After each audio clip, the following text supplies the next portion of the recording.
صحیح بخاری میں ایک حدیث پاک حضور اسلام نے ایک شعر پڑھا، بخاری حدیث نمبر 2802، پھر یہی روایت صحیح مسلم حدیث نمبر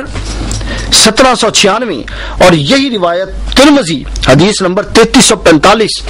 حضور اسلام نے ایک شعر پڑھا، آپ نے شعر اس کا وزن ٹھیک نہیں پڑھا، ابو بکر صدیق یا بعض روایتوں میں حضرت فاروق اعظم پاس بیٹھے تھے، انہوں نے عرض کی کہ یا رسول اللہ یہ شعر اس طرح ہے، اس طرح نہیں ہے جیسے آپ پڑھ رہے ہیں، تو حضور صلی اللہ علیہ وسلم نے اور ساتھ ہی انہوں نے یہ گواہی دے دی کہ آپ اللہ کے رسول ہیں، چونکہ اللہ نے خود آپ کی شاعر ہونے سے آپ کو بری فرمایا ہے۔ اس کے بعد تفسیر مظہری جلد 8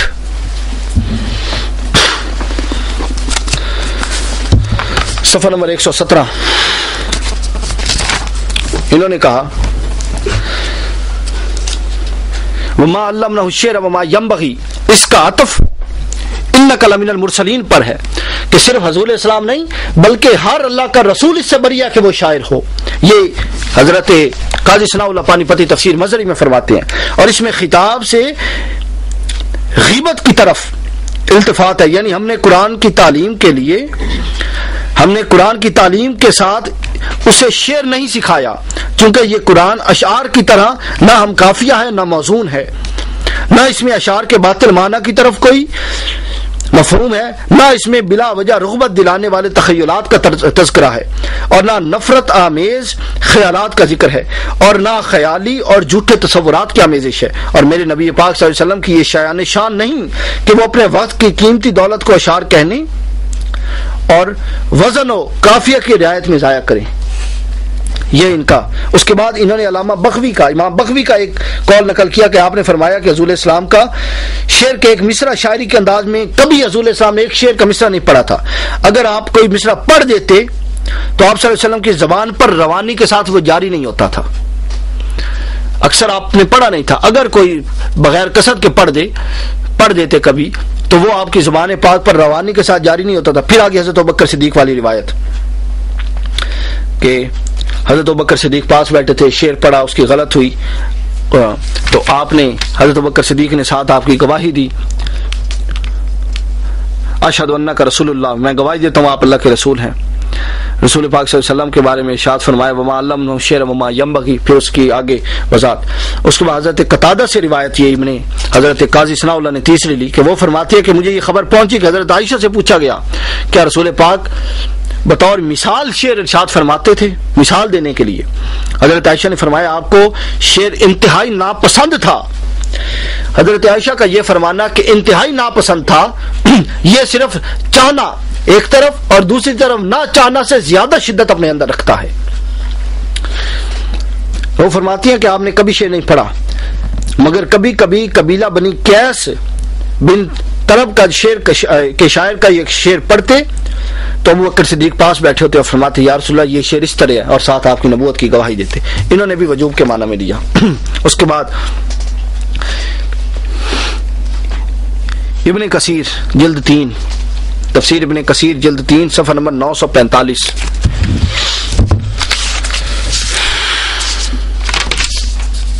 وما علمنہ الشعر وما ينبغي، یعنی ہم نے آپ کو نہ شاعری سکھائی اور نہ یہ آپ کے شایان شان تھی، نہ سخن و شعر سے آپ کو محبت تھی، نہ شعر گوئی کی طرف آپ کا طبعی میلان تھا، فطری میلان تھا۔ یہی وجہ ہے کہ صحیح وزن پر کوئی پورا شعر آپ صلی اللہ علیہ وسلم کو یاد نہ تھا، آپ نے نہیں ارشاد فرمایا، بلکہ اگر آپ کسی کا شعر پڑھتے تو یا وہ بے وزن ہوتا یا نامکمل ہوتا۔ حضرت شعبی کہتے ہیں کہ عبد المطلب کی اولاد میں سے تمام مرد و زن شعر کہنا جانتے تھے بجز رسول اللہ صلی اللہ علیہ وسلم کے۔ اور یہاں پر انہوں نے ایک اور امام بہقی کی ایک دلیل نقل کی کہ آپ صلی اللہ علیہ وسلم نے ایک مرتبہ حضرت ابن عباس بن مرداس سلمہ رضی اللہ تعالیٰ عنہ سے روایت فرمایا کہ تم نے یہ شعر کہا ہے، اس کے بعد شعر کہا، پھر اس کے بعد یہ روایت ہے کہ ابوبکر صدیق پاس سے، ابوبکر صدیق نے اس کی تصحیح کی اور فرمایا کہ آپ اللہ کے رسول نہیں ہیں۔ پھر کسی نے حضرت عائشہ سے پوچھا، یہ تمام روایتیں سب نے بیان کی ہیں باری باری،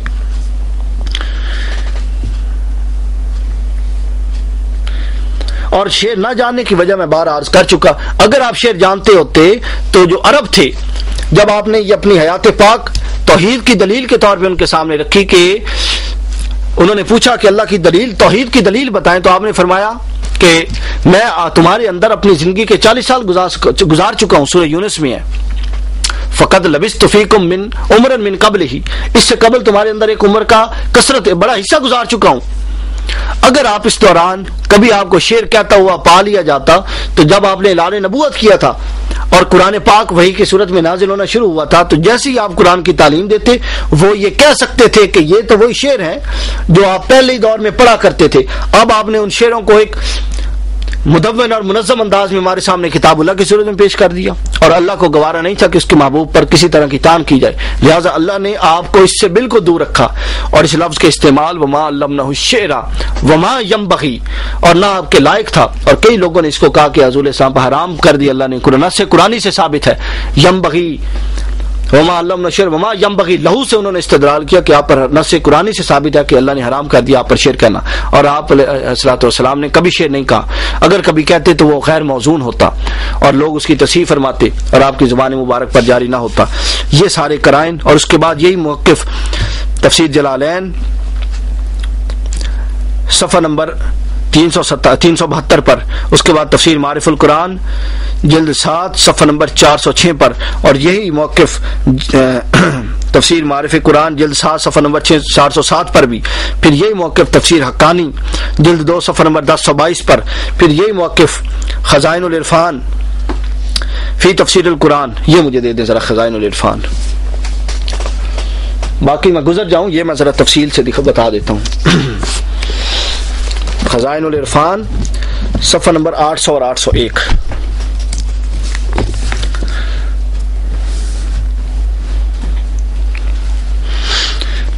اعلیٰ حضرت کا ترجمہ پہلے غور طلب ہے، فرماتے ہیں وما علمنہ الشعر وما ینبغی لہ، اور ہم نے ان کو شعر کہنا نہ سکھایا اور نہ وہ ان کی شان کے لائق ہے۔ یہاں پر ذرا غور کریں تو اعلیٰ حضرت نے ینبغی کا استعمال کس معنی میں کیا، دوبارہ ترجمہ سن لیں، ہم نے ان کو شعر کہنا نہ سکھایا اور نہ وہ ان کی شان کے لائق ہے۔ یہ نہیں کہا کہ ہم نے ان کو شعر کہنا نہ سکھایا اور نہ وہ چاہتے تھے یا نہ ہم چاہتے تھے کہ ان کو شعر سکھایا جائے، یہ نہیں کہا، چاہنے کے معنی میں نہیں لیا، فرمایا کہ ہم نے شعر نہ سکھایا اور نہ یہ ان کے لائق ہے، یعنی قطعی بات ہے ان کے لائق نہیں ہے لہذا نہیں سکھایا گیا، وجوب کے معنی میں استعمال ہوا۔ اعلیٰ حضرت کا ترجمہ ہی پڑھ لیتے اعتراض کرتے ہوئے، باقی کتابیں تو چلے دور کی بات۔ اب پھر اعلیٰ حضرت نے آگے شرح میں کیا کی،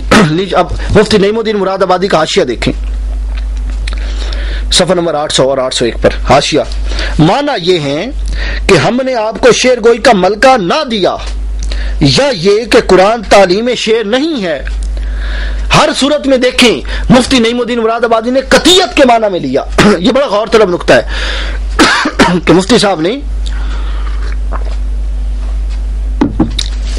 جس طرح اعلیٰ حضرت نے قطعیت کے معنی میں لیا، اسی طرح انہوں نے بھی کہا کہ معنی یہ ہے کہ ہم نے آپ کو شعر گوئی کا ملکہ نہ دیا، یا یہ کہ قرآن تعلیم شعر نہیں ہے اور شعر سے کلام کاذب مراد ہے، خواہ موزون ہو یا غیر موزون ہو۔ اس آیت میں اس طرف اشارہ ہے۔ آگے کہتے ہیں کہ حضور اکرم صلی اللہ علیہ وسلم کو اللہ کی طرف سے علم اولین و آخرین تعلیم فرما دیے گئے جن سے کشف حقائق ہوتا ہے، اور آپ کے معلومات واقعی و نفس الامری ہیں، کذب و شعری نہیں ہیں، جو حقیقت میں جہل ہے اور آپ کی شان کے لائق نہیں، اور آپ کا دامن تقدیس اس سے پاک ہے۔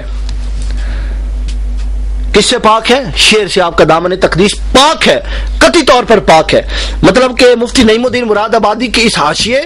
اور اعلیٰ حضرت کے اس ترجمے کو دیکھ کر اگر جلالی صاحب والا معنی دیا جائے تو حضور صلی اللہ علیہ وسلم کا دامن شعر سے پاک نہیں رہتا، جس طریقے سے وہ کہتے ہیں نا چاہنے کے معنی میں، استغفر اللہ، حضور علیہ السلام کا دامن، انہوں نے کہا کہ آپ کا دامن آپ کے شان کے لائق نہیں، اور آپ کا دامن تقدیس اس سے پاک ہے کہ آپ شعر کہیں۔ اب ینبغی کا کس معنی میں لیا انہوں نے؟ قطعیت کے معنی میں لیا، وجوب کے معنی میں لیا۔ تو مفتی نعیم الدین مراد آبادی کا حاشیہ اور اعلیٰ حضرت کا ترجمہ ہی اگر جلالی صاحب دیکھ لیتے تو یہ اعتراض وارد نہ ہوتا۔ تو آپ نے دیکھا کہ مفتی صاحب نے کیسے قطعی انداز میں بات کی۔